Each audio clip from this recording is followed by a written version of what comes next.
स्थानिक स्वराज्य संस्थांच्या निवडणुकीचं बिगुल तब्बल 10 वर्षांनी वाजलं आहे.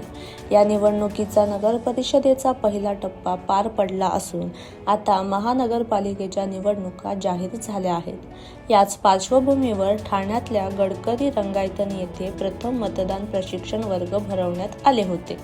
प्रथम मतदान प्रशिक्षण वर्ग म्हणजे निवडणूक प्रक्रियेत सहभागी होणाऱ्या कर्मचाऱ्यांना दिले जाणारे पहिले अधिकृत प्रशिक्षण सत्र होय. ज्या प्रशिक्षणात मतदानाच्या दिवशी नेमके काय करायचे, कसे करायचे याची सविस्तर माहिती दिली जाते. इतकंच नाही तर EVM, VVPAT मशीन कशी वापरायची, मतदान केंद्रावर अधिकारी व कर्मचाऱ्यांची जबाबदारी काय असते, मतदारांची ओळख कशी तपासायची, मतदान सुरू व समाप्त करण्याची पद्धत, नियम, कायदे व शिस्त या मार्गदर्शनामध्ये शिकवले गेले. हे आता कसं मशीन आपण पॅनल सिस्टीमचं आहे.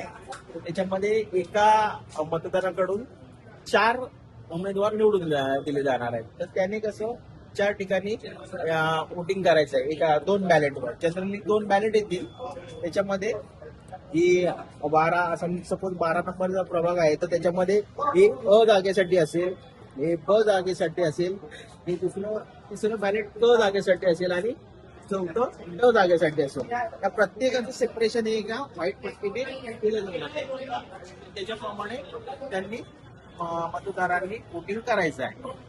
आता जर समजा 5:30 वाजता तुम्हाला आतमध्ये मतदान केंद्रावर घेतलं जाईल आणि त्यावेळी जर तिथे जर समजा 10 लोक उभी आहेत, 15 लोक उभी आहेत तर त्याच्यामध्ये तुम्हाला उभं राहता येईल.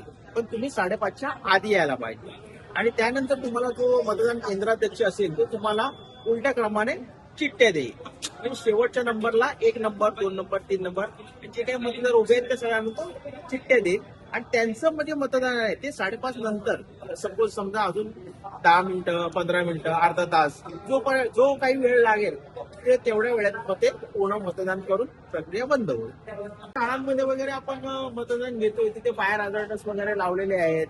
तर त्याप्रमाणे त्यांनी शाळेची सगळी त्या शाळांची त्यांनी आपापली काही सोय करून ठेवलेली आहे. आग प्रतिबंधक योजना ती वापरण्यात येतील.